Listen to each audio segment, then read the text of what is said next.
Welcome sa Latter-day Understanding. Ako si Richard Greenland.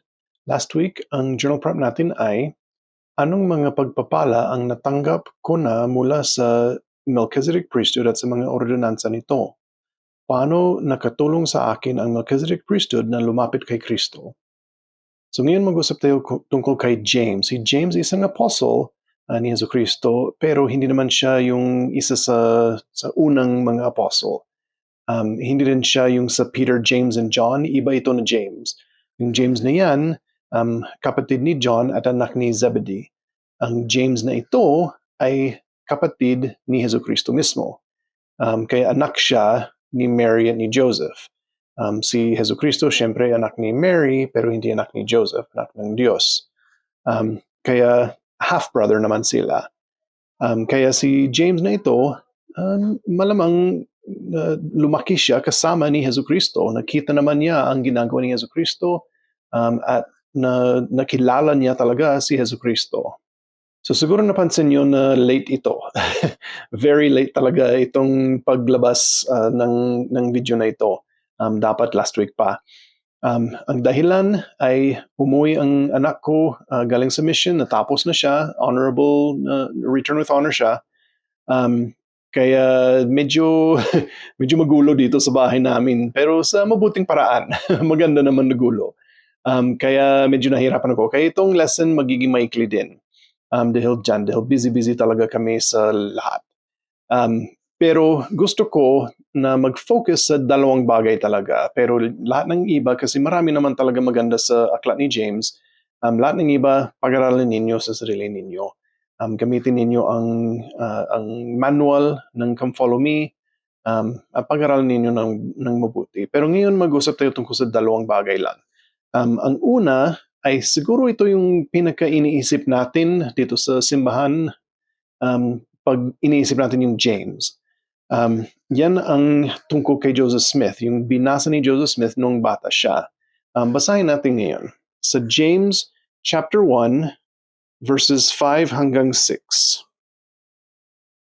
Sabi dito, ngunit kung nagkukulang ng karunungan ang sinuman sa inyo ay humingi sa Diyos na nagbibigay ng sagana sa lahat at hindi nanunumbat, at ito'y ibibigay sa Kanya. Ngunit humingi siyang may pananampalataya na walang anumang pag-aalinlangan.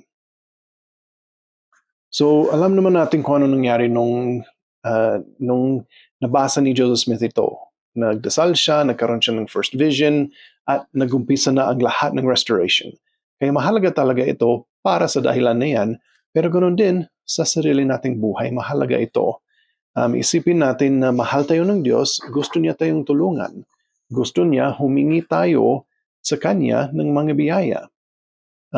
Hindi naman palagi yung sagot na tinatanggap natin ay ayon sa kagustuhan natin. Kuminsan iba talaga, pero palagi mas maganda para sa atin kaysa sa iniisip natin. Dahil mahal tayo ng Diyos, gusto niya ang pinakamaganda para sa atin at alam niya ang pinakamaganda para sa atin. Pero kailangan humingi tayo. At kagaya ng sinabi dyan sa James 1:5 hanggang 6 na kailangan may pananampalataya, si James marami talaga siyang sinabi tungkol sa pananampalataya sa sulat niya. Basahin natin ang isa pang bagay dito tungkol sa pananampalataya sa James chapter 2 verses 17 hanggang 18. Sabi dito, gayon din naman ang pananampalataya na walang magagawa ay patay sa kanyang sarili. Oo, sasabihin ng isang tao, ikaw ay merong pananampalataya at ako ay merong mga gawa. Ipakita mo sa akin ang iyong pananampalatayang hiwalay sa mga gawa.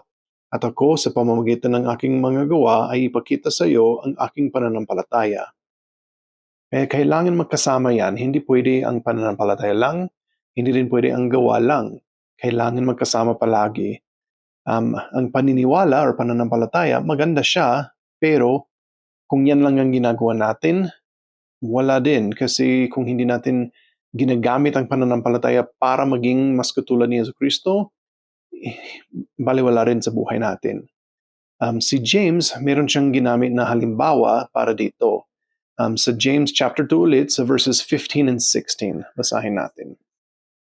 Sabi dito, Kung ang isang kapatid na lalaki o babae ay hubad at walang kakanin araw-araw, at ang isa sa inyo ay magsabi sa kanila, magsiyaon kayong payapa, kayo'y mangagpainit at mangagpakabusog, at gayon may hindi ninyo ibinibigay sa kanila ang mga bagay na kinakailangan ng katawan, anong mapapakinabangan dito? Kaya kailangan talaga ang gawa kasama. Kung sabihin lang natin sa mga tao na sige, magpainit kayo, na magpagbusog, wala na. Kung hindi natin sila bibigyan ng pagkain talaga, magugutom pa rin sila. Kaya kailangan talaga may gawa ang mga salita natin. Mahalaga talaga na gawin talaga natin ang mga bagay dahil ang pananampalataya ay isang action talaga. Gawa siya. Kailangan talaga na isipin natin na palagi makasama ang gawa at ang paniniwala or pananampalataya. So ang journal prompt para sa linggong ito ay, ano ang pwede kong gawin sa linggong ito para ipakita ang aking pananampalataya? Ano ang pwede kong hilingin sa Panginoon na makatutulong sa aking pananampalataya na lumago? Alam ko na mahalaga ang pananampalataya. Alam ko na kung hihingi tayo sa Diyos, tutulungan niya tayo. Gusto niya talaga na tumulong sa atin. Kaya kailangan humingi tayo, magkaroon tayo ng pananampalataya, tapos gawin natin ang sinasabi ng Diyos sa atin, o kung walang sagot kaagad, gawin natin ang alam natin na mabuti para mas lalo tayo maging karapat-dapat na tumanggap ng sagot. At baka yung ibang mga gagawin natin, hindi natin alam, hindi natin napansin, pero yan ang kagustuhan ng Diyos na gawin natin para matanggap natin ang hinihingi nating biyaya. At itong iniwan ko sa pangalan ni Jesucristo. Amen.